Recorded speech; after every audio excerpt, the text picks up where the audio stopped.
she is one of the world's most famous women who seems to have it all. But Ivanka Trump now making a stunning revelation. With each of my 3 children, I had some level of postpartum, and it was depression. It was very, it was a very challenging emotional time for me because I felt like I was not living up to my potential as a parent or as an entrepreneur and as an executive. And I had had such easy pregnancies that in some way the juxtaposition hit me even harder. Wow, and that's not all she had to say. Joining us right now with more from that explosive interview he recorded last night will air on Thursday. The host of the Dr. Oz show, Dr. Oz. Dr. Oz, welcome back. Good morning. Brian, thank you. Good for her. Good for her for admitting that, because so many women struggle with that. Ainsley, it's exactly what I said. And I got to say, she came on to talk about working families, and she's passionate about the reality that when we don't take care of the young among us, they don't grow up to be what they could be. And acknowledging that she had an issue with postpartum depression was her way of saying, listen, I get it. There are a lot of women out there who can't just go back to work a day or two after they have a baby. We are the only developed country, she informed me, and she's right, that doesn't have a paid leave program.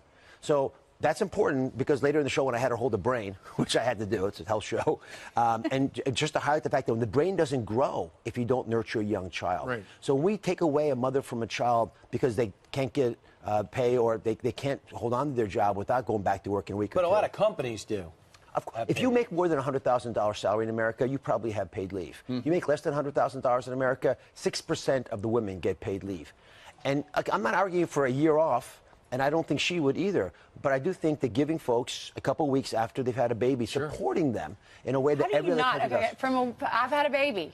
I mean, I was not ready to come back. After maybe like 3 months, I was finally recovered where I felt like I could come back. I still needed that extra month because I took 4 months off. Yep. But some of these companies, especially in our industry where women feel like they need to get back immediately, they take like 3 weeks, 4 weeks. I don't know how your body is able to do that. You're clearly a successful woman, right? Able to be on this great program.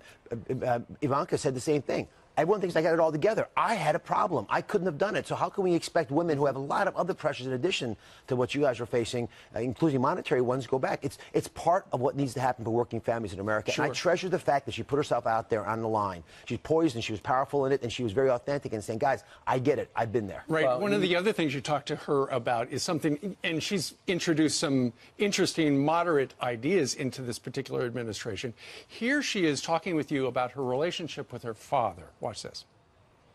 There are some who create a narrative that you should be a voice of moderation. But how do you respond to that expectation?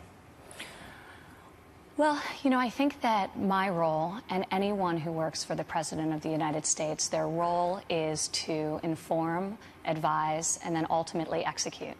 So I'm not the decision maker.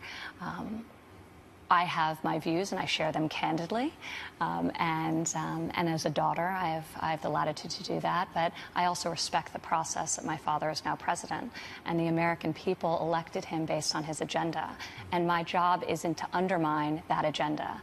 She took a breath, and it makes me think that it's getting to her a little, that criticism is getting to her a little.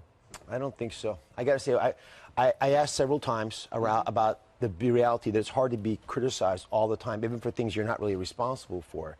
I think she spent a lot of time just sort of figuring out this is what life is going to be like for her. This is how she's going to sacrifice to help the country. Not everything that's going to happen around her, the administration is going to be positive. There are going to be times when there are things they can fix. There can be times when there are unfair criticisms, but that's not what her task is going to be. Her task is going to be to push for an agenda that she cares about. She over and over came back to the reality that if she can get working families on the docket, and particularly the issues of women, women in science, you know, we call them Wonder Women, women with equal pay, women who can get time off to take care of their kids, or sick relatives who are ill, then she's actually doing her job. And what she was saying was very interesting if you think about it. You know, she may not agree with what's going down, but the president was elected to do what he believes folks who voted for him wanted to get done. Her job is not to criticize that. Her job is trying to execute. But she does, and I asked her about this, you know, she's the middle child, she says, so she's usually the conciliator. So she'll get her brothers together and her dad and go in there and say, hey, listen, can we just talk about this? Because she has that opportunity, but that's all going to happen behind the scenes. When she went in, when she and Jared were special advisors to the president, first named about 6 months ago, they made it clear that their intention was every 6 months they would decide whether or not they would continue another 6 months. Are you of the opinion that they are thinking, you know what, maybe we're going to go all 4 years? I think they could do it. Whether they want to do it is a separate issue. But there's without question. I asked her about having a dual income family. She said, well, she corrected me. She said, we're not actually dual income. We're not taking salaries. Right. But the biggest issue for them is going to be the continuing barrage of criticism. But I think it's nonstop. Yeah, but the pain probably for anybody, forget about politics. If you've had pain for a few months, you sort of get used to the pain. And unless you can elevate the pain, you just keep weathering through it. But they're passionate about. She was pretty clear that she sees it as a service to her country, and that if she has that mantra for the greater good, if she has that mantra and can stop taking it personally, which is hard for anyone to do, that'll be an issue. After a while, won't our country get sick of the negativity and just, I mean, you can't watch mainstream media without, I mean, even Harvard did a study on this, the first 100 days of the presidency, and they said that most of the mainstream media outlets were so negative toward him, most of the stories. When do we get to a point in our country where we say, we can't do this, even from a medical standpoint, like enough of the anger?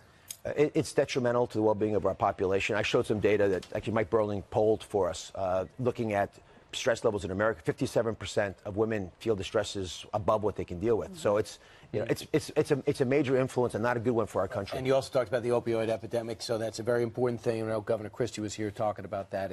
Can I say one thing? Actually, I talk about the opioid epidemic, but what the real story is the hypocrisy around medical marijuana. And just real quickly, medical marijuana, people think it's a gateway drug to narcotics. It may be the exit drug to get us out of the narcotic epidemic, but we're not allowed to study it because it's a Schedule I drug, and I personally believe it could help.